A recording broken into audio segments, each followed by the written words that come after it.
네, 오늘 아침에는 구약 성경 열왕기상 18장 1절 말씀부터 제가 읽겠습니다. 많은 날을 지내고 제3년에 여호와의 말씀이 엘리야에게 임하여 가라사대 너는 가서 아합에게 보이라. 내가 비를 지면에 내리리라. 엘리야가 아합에게 보이려고 가니 그때에 사마리아의 기근이 심하였더라. 아합이 국내 대신 오바댜를 불렀으니 이 오바댜는 크게 여호와를 경외하는 자라. 이세벨이 여호와의 선지자들을 멸할 때에 오바댜가 선지자 100인을 가져 50인씩 굴에 숨기고 떡과 물을 먹였었더라. 아합이 오바댜에게 이르되 이 땅의 모든 물 근원과 모든 내로 가자. 혹시 꼴을 얻으리라. 그러면 말과 노새를 살리리니 짐승을 다 잃지 않게 되리라 하고 두 사람이 두루 다닐 땅을 나누어 아합은 홀로 이 길로 가고 오바댜는 홀로 저 길로 가니라. 오바댜가 길에 있을 때에 엘리야가 저를 만난지라. 저가 알아보고 엎드려 말하되 내 주 엘리야여 당신이시니까. 여기 7절 말씀까지만 읽겠습니다. 먼저 본문 그 2절 말씀에 보면 그때의 사마리아에 기근이 심하였더라. 이 표현이 있습니다. 그때의 사마리아에 기근이 심하였더라. 3년 6개월 동안 비가 안 왔으니 얼마나 기근이 심했겠습니까? 근데 이게 비가 안 온 것이 아니라 우로가 없었다고 했어요. 특히 가나안 땅은 이슬이 많아요. 그래서 그 시편 말씀에 보면 헐몬의 이슬이 시온 산들의 내림과 같고 했는데 그 이슬이 굉장히 산들에게 많이 내렸는데 그것도 가물 때는 농작물에게 생수와 같은 존재인데 3년 6개월 동안 비가 안 올 때 비만 안 온 것이 아니라 이슬도 없었어요. 우로가 있지 않을 것이다 했으니까 오죽했으면은 과부가 내가 이 가루 한 줌 이거 떡에 먹고 이제 죽을 날만 기다리려고 한다. 얼마나 먹을 것이 없었으면 그랬겠어요. 사마리아의 기근이 굉장히 심했다. 근데 이제 성경에 보면 이런 극심한 기근이 몇 번 나와요. 그 아합의 아들 여호람 때에 아람 사람이 사마리아를 에워 사는 바람에 사마리아 성에 기근이 들어가지고 애를 삶아 먹는 일이 있었습니다. 애를 삶아 먹는 일이 있었을 정도로 굉장히 기근이 심했단 말이에요. 자, 그때도 이제 이 정도로 기근이 굉장히 심했었고 다윗 시대 때도 그랬습니다. 다윗이 늙었을 때 연분연 3년 기근이 임하였더라 했는데 이 연분연이라는 것은 계속해서 3년 기근이 있었어요. 그때도 백성들이 기근으로 굉장히 어려워하고 힘들어했단 말이에요. 제가 말씀드리려고 하는 것은 이런 기근이 찾아왔을 때 다윗 같은 경우는 왜 이런 기근이 찾아왔냐 하고 그걸 하나님 앞에 펴놓고 기도하고 은혜를 구하고 해답을 찾아나가더라는 거죠. 그래서 다윗이 하나님 앞에 왜 이런 기근이 이 땅에 찾아왔습니까? 하고 하나님 앞에 나갔을 때 사울 왕이 있을 때에 이스라엘 경내의 기브온 족속들을 멸하려고 기브온 족속들을 많이 죽였다는 거죠. 그런데 이 기브온 족속들이 우리는 여호수아 시대 때 우리를 멸하지 않겠다고 하나님 앞에 약속을 하고 맹세를 하지 않았느냐.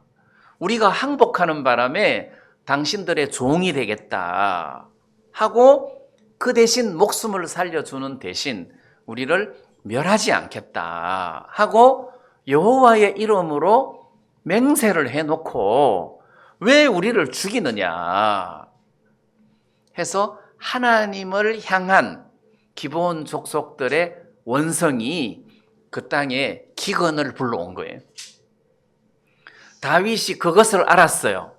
그래서 기브온 족속들에게 찾아가 가지고 내가 너희들에게 어떻게 해야 너희들이 나에게 은혜를 베풀겠느냐. 우리는 은검의 문제가 아니라 우리는 우리를 해하려고 한 사람을 복수할 수가 없다. 죽일 수가 없다. 그러니 우리를 멸하려고 했던 그 사울이죠. 사울 족속의 그 후손들 7명을 우리들에게 내어달라. 그 7명을 여호와 앞에서 목을 매달아 죽이겠다. 그래서 다윗이 그 소원대로 사울 후손 중에 7명을 뽑아가지고 기브온 족속들에게 내어주고 그들이 여호와 앞에서 목을 매어 달아서 사형을 시킵니다. 그 이후에 비가 땅에 쏟아졌단 말이에요. 그럼 다윗은 이런 어려운 일이 있을 때 왜 이런 어려운 일이 찾아오냐 해서 하나님 앞에 나가서 기도하고 하나님을 찾았을 때 원인을 발견하고 그 원인을 해결하면서 문제를 풀어나가더라는 거죠. 그럼 이 아합도 마찬가지예요. 지금 이렇게 사마리아의 기근이 굉장히 심한 이런 상황에서 지금 그 아합 왕이 하나님 왜 우리에게 이런 기근이 찾아옵니까? 왜 이런 기근이 찾아옵니까? 그리고 하나님을 구하고 기도할 때 하나님께서 너희들 나를 버리고 이방신을 섬기지 않았느냐? 온 천지에 바알 신상을 만들고 거기에 절하고 아세라 신을 섬기고 너희들이 하나님을 배반하고 이렇게 살지 않았느냐? 구약 성경 사사기를 읽어봐라. 사사시대 때 이스라엘 백성들이 하나님을 등지고 가나안 사람들이 섬겼던 우상을 섬길 때마다 미디안의 포로가 되고 블레셋의 포로가 되고 점령당하고 얼마나 어려움을 겪었느냐. 그들이 회개하고 하나님 앞에 돌아왔을 때 기드온이라는 사사를 보내고 삼손이라는 사사를 보내고 해서 그들을 거기에서 벗어나게 하지 않았느냐. 그러니까 성경을 읽고 성경을 배우는 사람이면 왜 이 사마리아의 기근이 찾아오는지를 안다는 거예요. 그러면 이 기근을 회피하기 위해서, 벗어나기 위해서 하나님께 구하고 우상을 다 없애고 하나님께로 돌아오는 이런 어떤 시간들을 가졌어야 되는데 아합에게는 그런 게 전혀 없다는 거죠. 그 아들 여호람 시대 때 애를 삶아 먹었던 그 시절, 그때 그 여호람 왕도 이런 어려운 일이 왜 찾아오냐. 우리가 하나님을 등지고 우상을 섬기고 그때 그 어머니 이세벨이 아직도 살아 있었단 말이에요. 그러니까 온 천지가 바알 아세라 판이라 이런 세상에서 우리가 하나님을 노엽게 하였기에 이런 어려움이 찾아오는구나 하고 회개하고 돌이키고 그래서 하나님과 화목한 삶을 살게 될 때 거기서 벗어날 수 있다는 말이에요. 자, 그래서 제가 그럼 우리도 삶 속에서 이런 기근을 만날 때가 있다는 거지. 우리도 삶 속에서 어려운 일을 만날 때가 있습니다. 그러면 그 어려운 일을 만날 때 우리는 어떻게 합니까? 하나님과 가까워지는 계기로 삼아야 된다는 거지. 그 어려운 일을 통해서 자기를 돌아보는 거예요. 왜 이런 어려움을 하나님이 나에게 주셨을까 하고 자기를 돌아보면 틀림없이 얽매이기 쉬운 죄에 얽매여서 믿음의 경주를 제대로 하지 못하게 하는 경우가 많다는 거예요. 그래서 자기를 돌아보고 마치 금이나 은에서 불순물을 제거하듯이 하나님과 나 사이에 끼어 있는 여러 잡다한 것을 제거하고 하나님과의 관계를 정상적으로 회복시키는 이런 일들을 통해서 그 어려움에서 벗어나고 문제를 해결할 수가 있다는 겁니다. 저도 사역을 하고 인생을 살면서 어려울 때가 있었어요.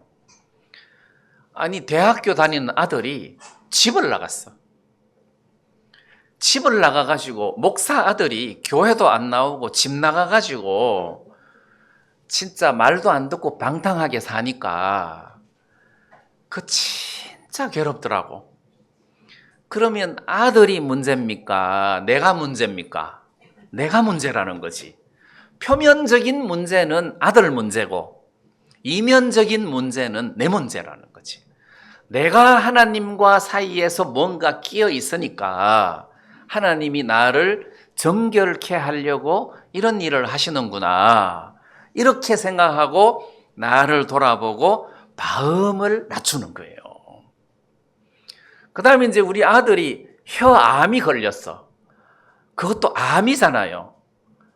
그래서 혀암이 걸렸는데 수술비는 천문학적으로 나오고 이것도 전이가 되면 안 되니까 진짜 노심초사하고 마음이 어렵고 힘들 때 그때도 표면적인 문제는 암이지만 이면적인 문제는 하나님과 나 사이의 관계를 회복하는 거예요.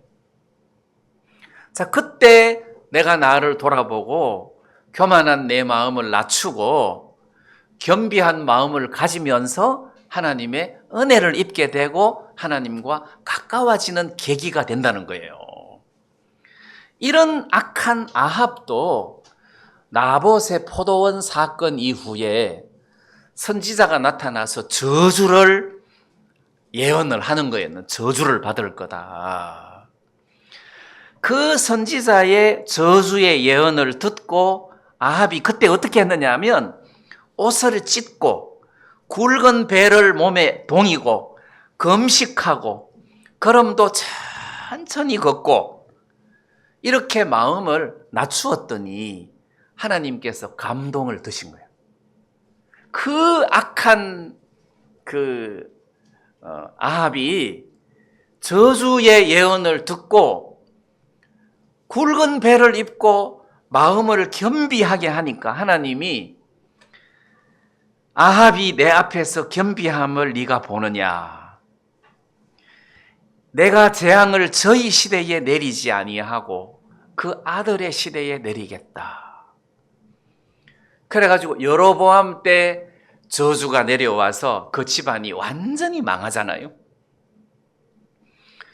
그래서 이 아합같이 악한 인간도 마음을 낮추어서 겸비하게 하니까 하나님도 은혜를 베푸시더란 말이에요. 그럼 우리 구원받은 형제 자매님들이 신앙생활을 하는 동안에 어려운 일이 찾아왔을 때 우리는 자꾸 어려움에서만 벗어나려고 한단 말이에요. 어려움에서만 벗어나려고 하면은 이거 아합하고 다를 게 하나도 없어요.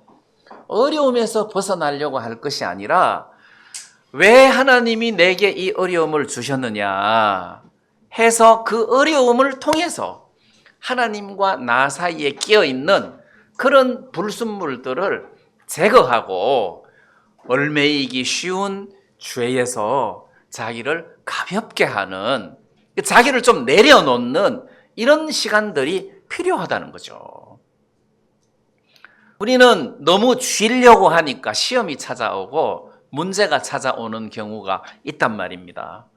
그래서 그거를 다 내려놓고 겸비한 마음으로 하나님 뜻에 맡기고 하나님과 나 사이의 관계를 정상화시키고 나면 우리가 삶 속에서 하나님의 은혜를 입게 된다는 것입니다.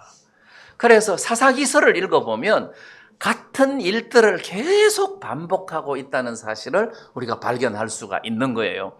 그리고 이스라엘 왕들의 역사를 이렇게 살펴보면 그 왕들이 하나님하고 멀어졌을 때 많은 시련과 어려움이 찾아오고, 또 회개하고 하나님하고 가까워졌을 때 그들에게 하나님이 은혜를 베푸셔서 부귀영화와 그 강한 나라를 만들게 하시고 이런 은혜를 입혀 주시더란 말이에요. 그래서 하나님과의 관계가 어떠냐에 따라서 그 백성이 행복하거나 불행하거나가 결정이 되더라는 것입니다. 자, 그러면은 오늘 이 본문에서 사마리아의 기근이 굉장히 심했어요. 그래서 왕도 자기가 키우던 짐승들이 죽어나가니까, 야, 이거 재산인데 이것도 좀 어떻게 살렸으면 좋겠다. 근데 물이 없고 꼴이 없다. 좀 살렸으면 좋겠다. 왕이 그 정도니까 백성은 어떻겠습니까? 굉장히 어려운 시절에 하나님을 찾아 나가야 된단 말입니다. 하나님 이렇게 찾아 나가야 되는데, 이 아합에게는 그런 영적인 기능이 전혀 없는 거예요. 그런 영적인 기능이 없으니까 오늘 본문 5절 말씀에 보니까 오바댜라는 국내 대신이 있는데, 이 대신에게 모든 물 근원과 내로 가자. 혹시 꼴을 얻으리라. 그러니까 물 근원을 찾아간다는 거지. 거기는 이제 그 가뭄이 와도 이렇게 옹달샘에 샘물이 계속 솟아나듯이 이 물의 근원을 찾아가자. 여러분, 물의 근원이 어딥니까? 하나님인데. 물의 근원은 하나님 아닙니까? 무슨 낙동강의 근원이 뭐 어디라 하더라, 뭐 근원지가 있는 것처럼 이게 물의 근원을 찾아가자 해서 대신 하나를 데리고 계곡으로 이제 물 찾으러 나서는 거예요. 하나님 하자도 아합에게 없는 거예요. 그래서 우리는 생각해야 된다는 거죠. 모든 기쁨의 근원이 어딥니까? 하나님이잖아요. 모든 안식의 근원이 어딥니까? 하나님이라는 것입니다. 하나님에게서 안식이 나오는 거지 돈에게서 안식이 나오는 거 아닙니다. 어떤 형제님은 옷가게를 하는데 가게가 2개예요.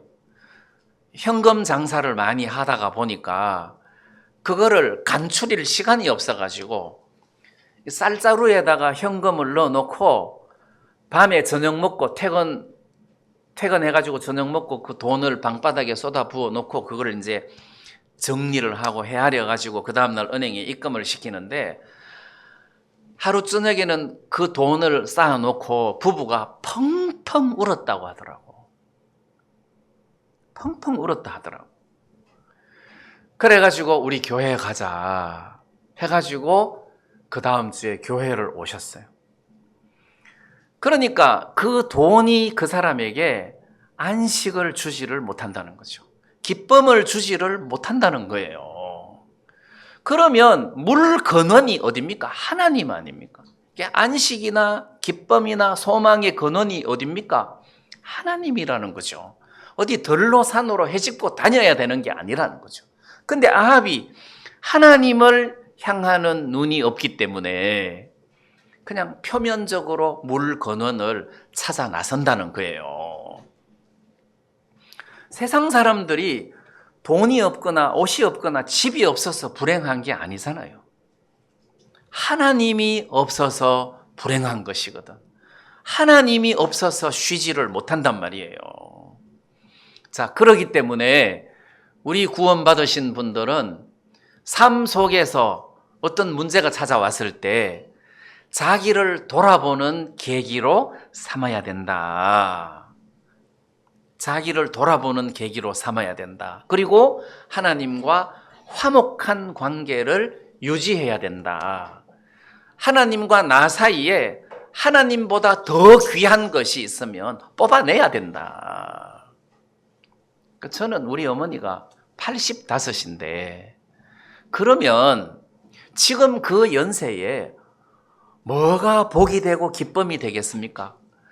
나는 언제 죽어도 하늘나라 간다.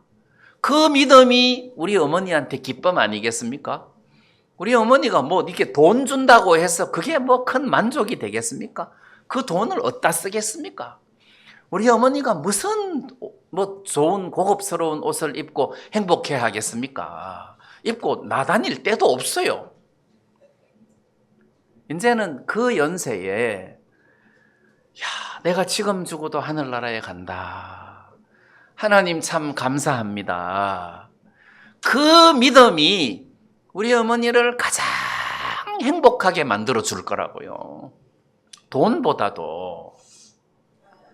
그럼 어머니는 그렇다. 지금 우리는 우리도 자꾸 세월이 지나가면서 나이가 한 살 이렇게 먹어가는데 우리를 만족하고 행복하게 해주는 것이 뭐냐? 하나님이라는 거죠. 우리가 하나님을 얻어야 되는 거지 무슨 세상 부귀 영화를 얻어야 되는 게 아니라는 거죠. 먼저 하나님을 얻고 그 다음 하나님 은혜 가운데서 뭐 이것저것 얻을 수 있지만은 하나님보다 앞서서는 안 된다.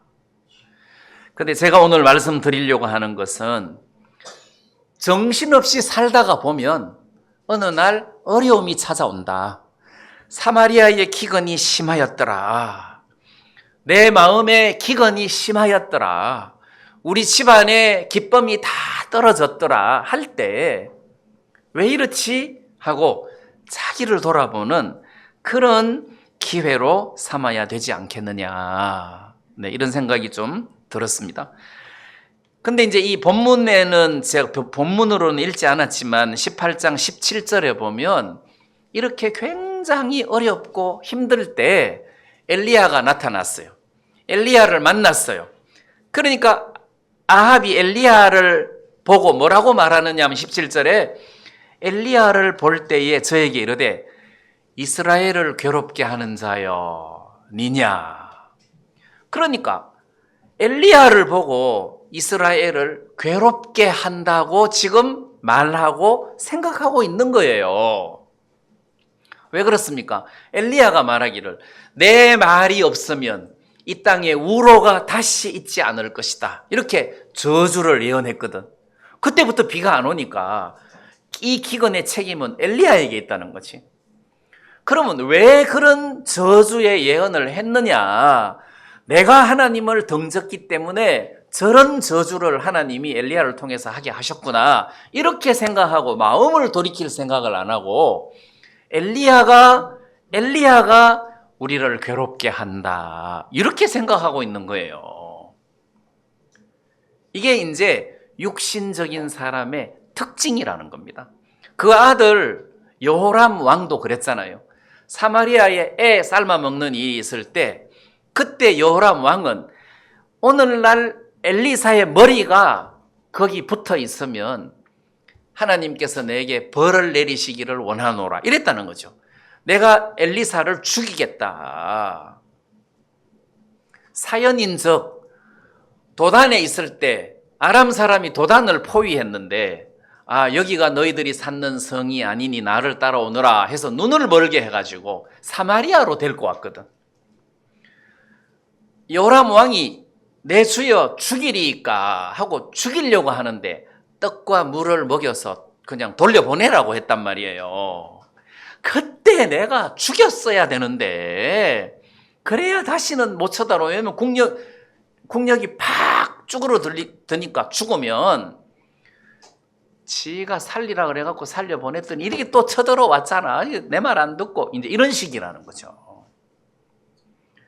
근데 죽여야 되는데 안 죽였기 때문에 아람 군사들이 힘을 내가지고 쳐들어온 게 아니고 그거는 1차적이고 표면적인 해석이고 2차적이고 영적인 해석은 내가 하나님을 등지고 멀리 떠났기 때문에 이런 일들이 내게 찾아오는구나 이렇게 생각해야 맞다는 거예요. 그러면 삶 속에서 자식을 주폐해야 되는 일이 아니라는 거지. 문제를 해결하려고 내가 뭘 어떻게 해야 되는 것이 아니라 이 문제 해결할 수 있는 열쇠는 하나님과 나 사이의 관계에 있는 거다. 그래서 이 아합 왕이 엘리야를 보고 이스라엘을 괴롭게 하는 자다. 너는 온 이스라엘을 괴롭게 하는 자다. 근데 엘리야는 이스라엘을 괴롭게 하는 자가 내가 아니고 당신과 당신 아비 집이 이스라엘을 괴롭게 한다. 엘리야는 이렇게 이야기하잖아요. 그게 맞거든요. 아합은 그거를 볼 수 있는 눈이 없는 거라. 나와 내 아비 집이 이스라엘을 괴롭게 하는구나. 그거를 못 깨닫더라는 거예요. 그래서 우리가 이런 말씀들을 통해서 그렇구나. 우리가 하나님을 등지고 우리 멋대로 이렇게 살다가 보니까 하나님께서 이런 재앙을 우리들에게 내리시는구나. 이렇게 생각을 하고 마음을 바꾸고 하나님과 화목한 삶을 유지하게 될 때 하나님께서 우리 인생을 풀어주신다는 거죠. 풀어주신다. 그래서 물 근원은, 행복의 근원은 산에 있는 것이 아니라 하나님을 찾아 나서야 되는 것이다. 하나님이 풀어줘야 샘이 솟든지. 하나님께서 하늘도 닫아버리는데 물 근원을 닫아버리면 어디서 물을 찾겠습니까? 하늘을 열고 비를 주시고 그 다음에 땅을 열어서 샘이 나게 하시고 이런 하나님에게 은혜를 구하고 하나님을 찾아야 되는데 그까지 볼만한 눈이 없으니까 자기 눈앞에 있는 형편만 해결하려고 하더라. 자, 우리는 구원받은 사람으로서 인생을 그렇게 살아서는 안 된다. 하나님 앞에서 이 문제를 해결해야 된다. 네, 이 말씀을 좀 드리고 싶습니다. 그 다음에 이제 그 오바댜라는 국내 대신 이야기를 좀 하고 싶은데 3절에 보면 아합이 국내 대신 오바댜를 불렀으니 국내 대신이라는 말은 국내의 대신이다 해서 요즘 우리식으로 말하면 총리쯤 되지 않겠나. 총리. 요즘 우리나라는 뭐 총리도 힘이 없어가지고. 근데 이 당시에 국내 대신 오바댜는 서열 3위쯤 돼요. 그럼 1위는 왕이고 2위는 그 마누라 네? 이세벨이고 그 다음에 이제 3위가 이게 국내 대신 오바댜예요. 3위가 서열 3위가. 근데 이 오바댜를 여기서 지금 설명하기를 오바댜는 크게 여호와를 경외하는 자라 이렇게 돼 있어요. 크게 여호와를 경외하는 자다. 그러니까 이제 자기 스스로 이렇게 말하는 게 아니라 이 열왕기상을 기록한 기자가 성령의 감동으로 오바댜를 설명할 때 크게 여호와를 경외하는 자다 이렇게 표현을 하고 그 뒤에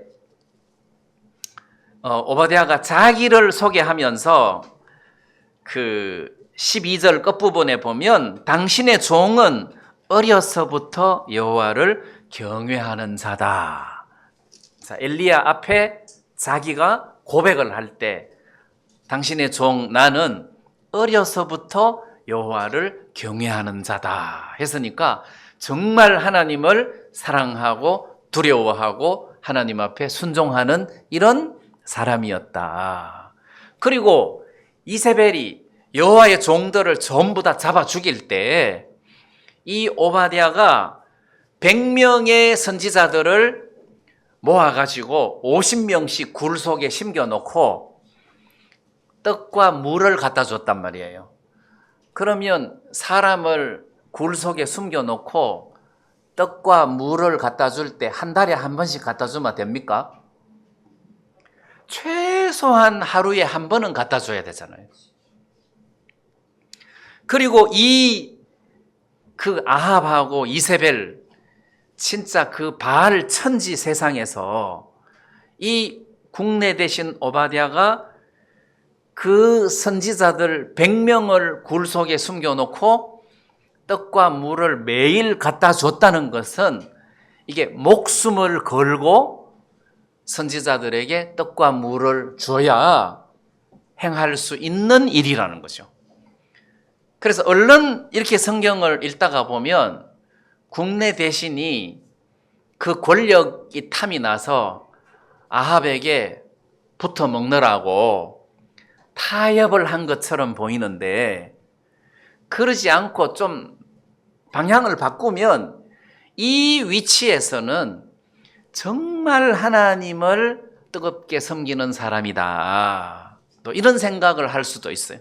그래서 저는 이제 후자편을 생각해 보면서 그 위치에서, 국내 대신의 위치에서 선지자들 100명을 숨겨놓고 잘못하면 죽을지도 모르는데 떡과 물을 그들에게 먹였다. 야, 이 사람 진짜 대단한 사람이다. 정말 대단한 사람이다.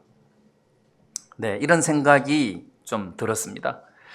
그 당시에 이 선지자들이, 성경에 나타난 선지자들은 엘리야, 엘리사, 예레미야 이런 선지자들이 많은데, 성경에 기록되지 않는 무명의 선지자들도 굉장히 많았어요.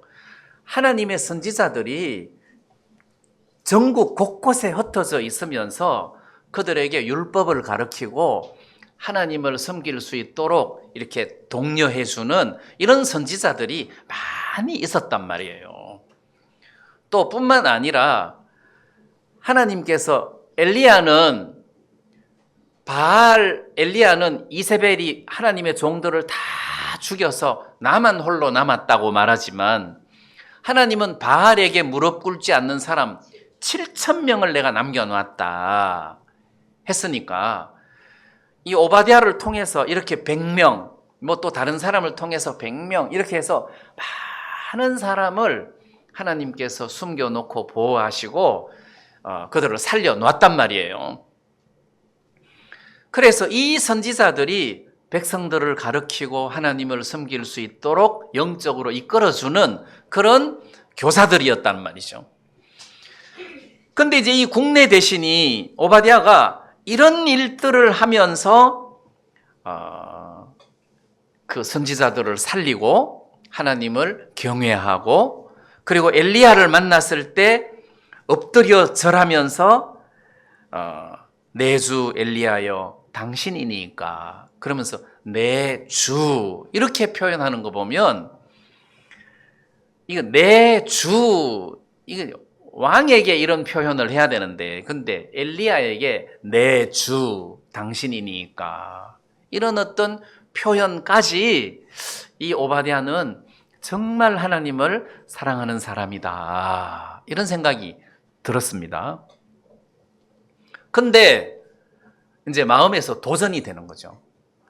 이 사람은 이 형편에서 어떻게 이렇게 목숨을 걸고 선지자들을 굴 속에 숨길 수 있었을까? 만약에 이세벨에게 들켰으면, 또는 오바댜가 직접 떡과 물을 가지고 그 100명분 물하고 떡을 혼자 못 갖고 가잖아요. 그러면 틀림없이 이 오바댜의 지시를 받는 다른 사람이 있었을 텐데, 이 사람들이 고자질을 하거나 배반을 하거나 또 다른 제3자에게 들켰을 때 오바댜는 틀림없이 목숨의 위험을 당할 수도 있는데, 오바댜가 어떤 일을 할 수 있었을까? 그래서 마음에서, 동성아, 네 같으면 했겠어? 나 못해.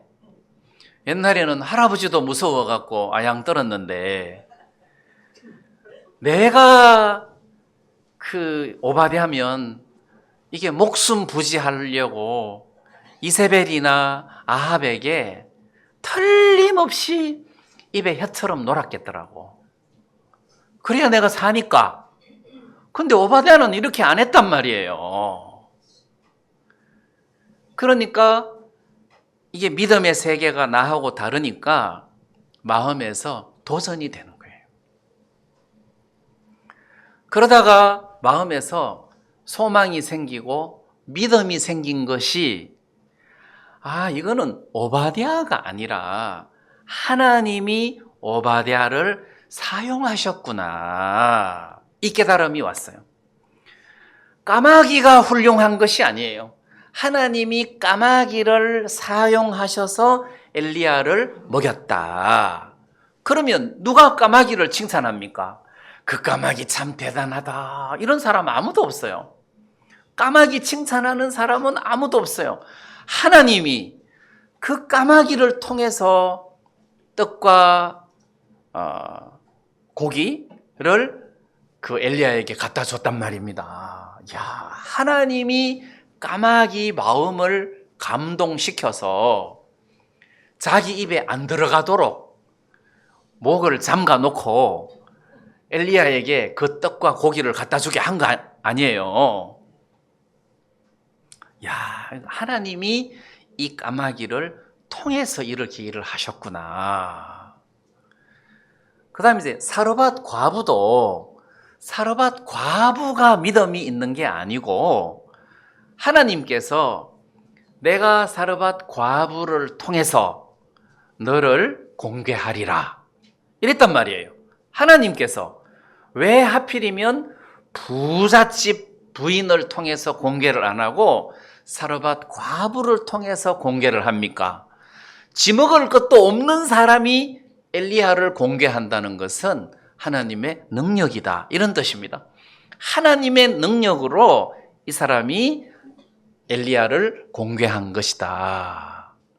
자, 그런 의미에서 내가 이 사르밧 과부를 사용을 해서 너를 섬기게 하겠다 했으니까 과부의 자랑은 내가 하나님 앞에 쓰임을 받았다, 이것뿐이에요.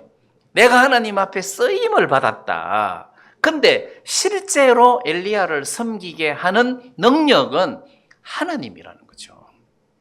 그러면 국내 대신이 믿음이 좋아서가 아니라 하나님이 선지자들을 보호하시려고 국내 대신을 사용한 거다. 그러니까 이 사람은 쓰임을 받은 것이다. 그래서 100명을 살릴 수가 있었다. 쓰임을 받은 거다. 그러면 너도 쓰임을 받으면 순교도 할 수 있다. 쓰임을 받는 것이다. 그러면 어떻게 쓰임을 받습니까? 어떤 때는 하나님이 내 마음을 감동시켜서 여호와의 선지자들을 내가 살려줘야 되겠다 하는 마음이 막 일어나는 거예요. 그러면은 감당할 수가 없어서 그 마음을 쫓아서 선지자들을 굴 속에 숨겨주고 떡과 물을 갖다 주게 된단 말이에요. 마음이 막 일어나는데 어떤 때는 내가 막 상담, 교제하고 싶은 마음이 막 일어나면 우리 교제 좀 합시다 해서 말씀을 교제할 수 있다는 거죠. 마음을 막 불러일으킨다는 거죠. 우리가 이런 문제를 놓고 기도를 한번 하자 해서 기도하고 싶은 마음을 막 불러일으켜주면 우리가 기도도 하게 된단 말이에요. 윤희관 목사님 기도하셨는데 사역자 모임 때 기도회를 하는데 수양회 때 복음반을 하자 하더라고. 그래서 저 목사님이 하세요 해서 이제 떠밀었어요. 왜냐하면 마음이 일어난 사람에게 그 직분을 맡기는 게 제일 좋겠다 싶어갖고 목사님이 하세요. 근데 하나님은 우리가 어떤 일을 할 때 마음을 불러일으켜 주신다.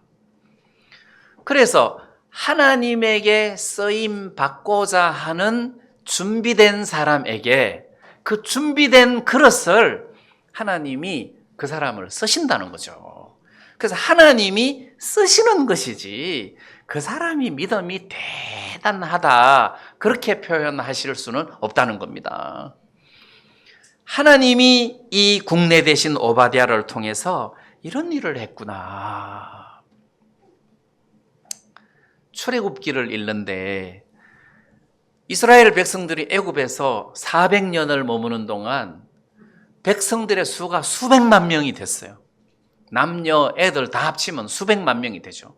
근데 애굽 왕이 이 사람들이 자꾸 번창하고 세력이 강해지니까 안 되겠다 해서 그들을 강압적으로 그 노역을 시키고 억제를 하고 해서 그들을 다스리려고 하는데 억제를 할수록 더 번창을 하니 안 되겠다. 이 남자가 태어나면 다 죽여야 되겠다. 그래가지고 이스라엘 산파들을 불러다가 남자가 태어나면 무조건 죽여라. 남자애는 다 죽여라. 그리고 애굽의 황제가 죽여라 했는데 이 시브라와 부하가 남자가 태어났을 때 못 죽이는 거예요. 왜냐하면 여호와 하나님이 두려워서 못 죽이는 거예요. 그럼 바로왕은 안 두렵습니까? 우리는 하나님보다 바로왕이 두렵잖아요. 눈에 보이니까. 그런데 이 시브라와 부하는 애굽의 황제는 안 두렵고 하나님이 두려운 거라. 그 말씀을 읽을 때도 너 이렇게 할 수 있어? 너 하나님이 두렵고 사람은 안 두려워? 나는 하나님은 안 두려운데 사람이 두려워. 나는 이게 평상시 우리 마음이란 말이에요. 근데 시브라와 부하가 어떻게 이런 마음을 가지고 하나님을 두려워하고 남자아이를 살릴 수 있었을까? 그것도 내가 의문이더라고요.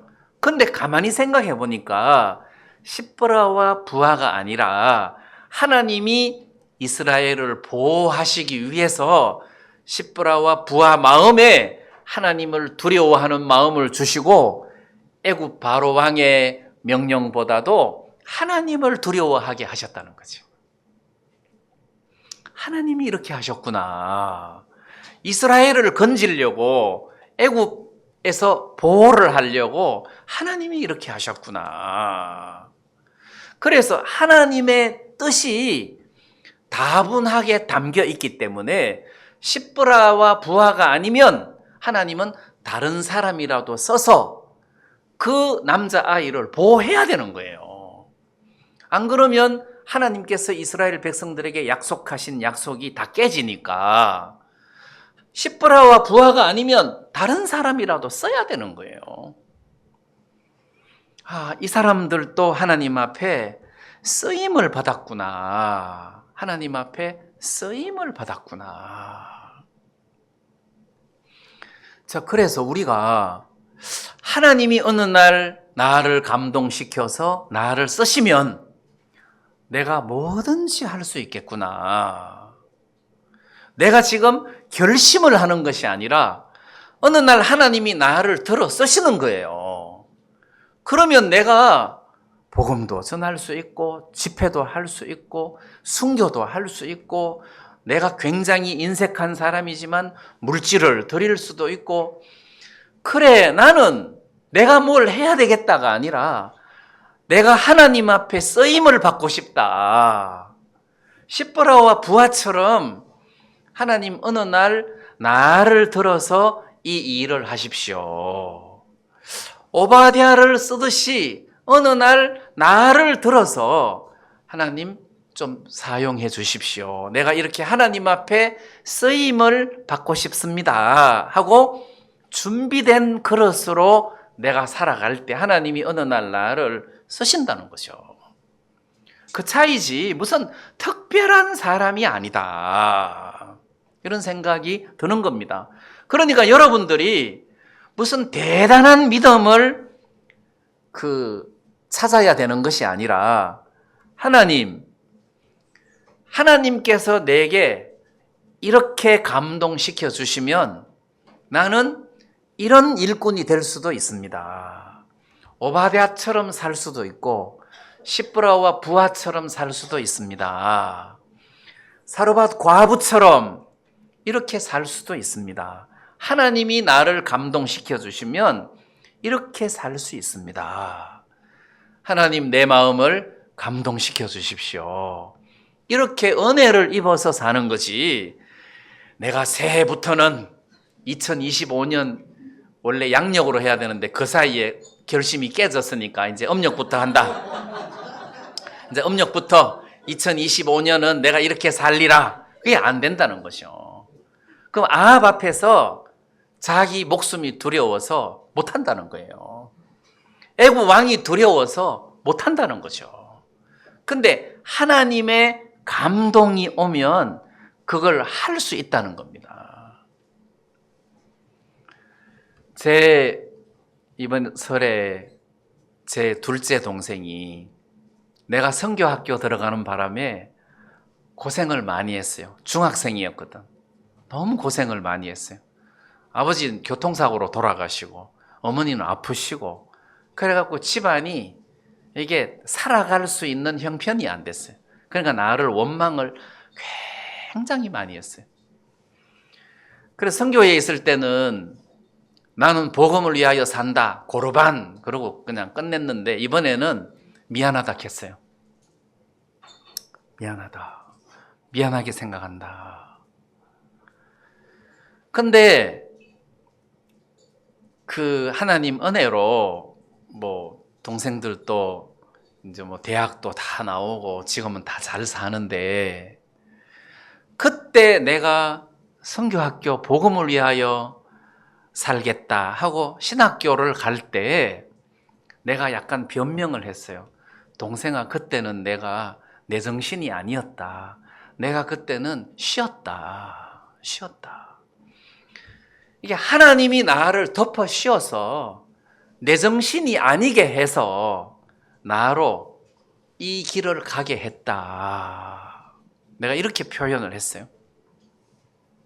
그러면 전에도 말씀드렸던 것처럼 순교하는 것이 어렵죠. 근데 하나님 앞에 쉬면 순교하는 것도 그렇게 어렵지 않아요. 이게 그 쉬었다는 말이 좀 무당적인 표현을 쓰는 것 같아서 죄송한데 이게 하나님에게 감동되었다. 하나님에게 감동되면 뭐든지 할 수 있다는 거죠. 내 정신이 아니기 때문에 하나님에게 감동됐다.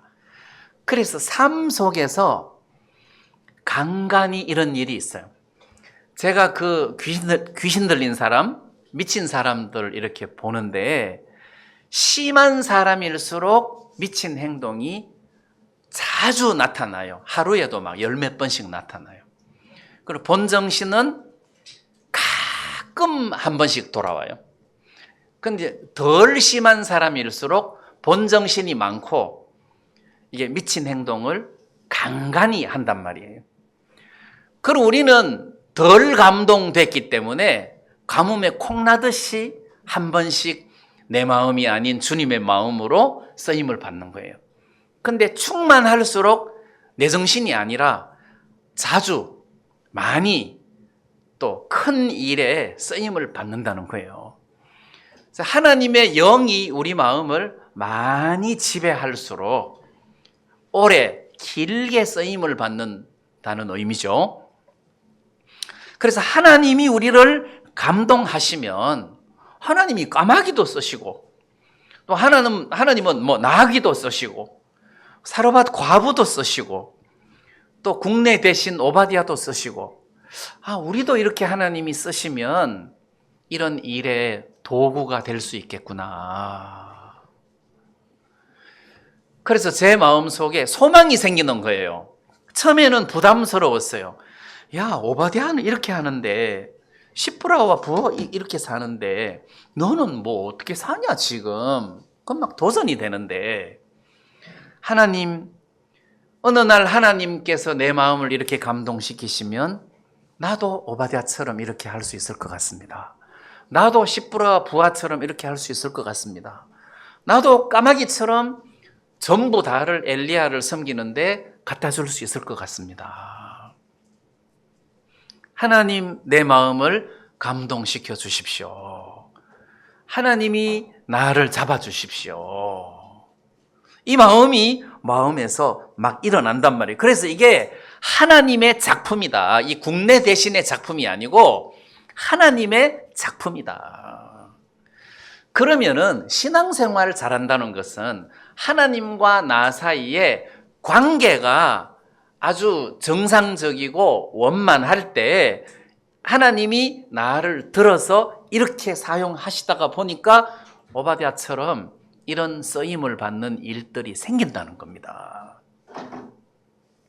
자, 오늘 여기서 이 성경의 전체적인 맥락을 한번 봐야 되는데 무슨 이야기냐 하면 이 열왕기 상하를 기록했던 때가 이스라엘 백성들이 포로 생활 중에 바벨론의 포로 생활을 하면서 말하자면 노예지요. 노예 생활을 하고 있는 중에 이들이 과거 왕들의 역사를 다 기록을 했단 말이에요. 이거를 기록을 하다가 보니까 어떤 결론이 나옵니까? 우리 왕들이 바알 신을 섬기고 하나님께서 가나안 7 족속을 다 멸하고 그 신을 섬기지 말라고 했음에도 불구하고 왕들이 그 가나안 신들을 섬기는 바람에 그때마다 미디안을 일으켜서 그들의 지배를 당하게 하고 블레셋을 일으키고 뭐 암몬을 일으키고 해서 자기 왕들이 굉장히 어려움을 겪었단 말이에요. 그래서 결국은 바벨론의 포로로 잡혀와서 노예 생활을 하게 됐단 말입니다. 그러니까 이 사람들이 어떤 결론을 얻겠습니까? 우리는 절대로 우상 숭배해서는 안 된다. 우리는 절대로 하나님과 멀어져서는 안 된다. 그 교훈을 얻었을 거 아니에요. 절대로 우상을 섬겨서 안 된다. 자, 그래서 이런 아합 왕의 생애, 이 왕의 생애를 이렇게 자세하게 기록하는 것도 아합이 이렇게 하나님을 등지고 이렇게 살았기 때문에 사마리아의 기근이 굉장히 심했다. 자, 이런 것을 통해서 지금 하나님과의 관계를 회복하는 데 주력을 하는 거죠. 포로 생활을 하면서 우리가 과거에 이렇게 했기 때문에 잘못했다. 우리가 마음을 바꿔야 된다. 하나님 앞으로 돌아가야 된다. 이 결론이잖아요. 그러면 우리 성도들의 결론이 뭐겠습니까? 하나님에게로 돌아가야 된다. 하나님과 화합하고 화목하는 거다. 이게 우리 삶 속에 첫 번째로 숙제가 돼야 된다는 거죠. 내가 어떻게 해서 하나님과 나 사이를 가깝게 할 것인가. 그래서 하나님과 나 사이에 뭐 끼어 있는 것이 없어야 된다는 거죠. 너무 덕지덕지 많이 끼어 있으니까 하나님 앞에 나갈 때마다 중간에 뭐가 자꾸 걸거치는 거예요. 하나님 앞에 나가려고 할 때마다 먼저 내 마음을 빼앗아 가니까 다 치우고 하나님과의 관계를 새롭게 정립을 해야 된다는 겁니다. 그래서 제가 이 말씀을 읽으면서 아합 왕이 자기가 처해진 형편에서 전혀 하나님을 찾지 않는 이런 모습을 보면서 이 사람 진짜 눈이 어두운 사람이다. 하나님을 볼 만한 눈이 전혀 없는 사람이다. 그래서 그 후손들이 이 열왕기 상하를 기록할 때 우리가 이렇게 살아서는 안 되겠다. 그런 교훈적인 의미에서 이것들을 다 기록했을 거 아니에요. 그럼 신약 시대를 사는 우리지만 우리가 진짜 뭐 바알 신을 섬기고 아세라 신을 만들어서 섬기고 그렇게 하지 않지만 우리도 하나님보다 더 사랑하는 그런 신들이 우리 마음속에 많다. 이런 것들을 한 번씩 좀 정리를 해가지고 털어내고 하나님만 사랑하고 섬기고 귀하게 여기는 이런 마음가짐을 자주 가져야 되지 않겠느냐. 네, 여러분들이 이런 마음으로 남은 여생을 살았으면 좋겠습니다. 이런 마음가짐을 가지고 살 때에 하나님께서 가장 행복한 삶을 우리들에게 주실 줄 믿습니다. 네, 오늘 말씀 여기까지 드리겠습니다.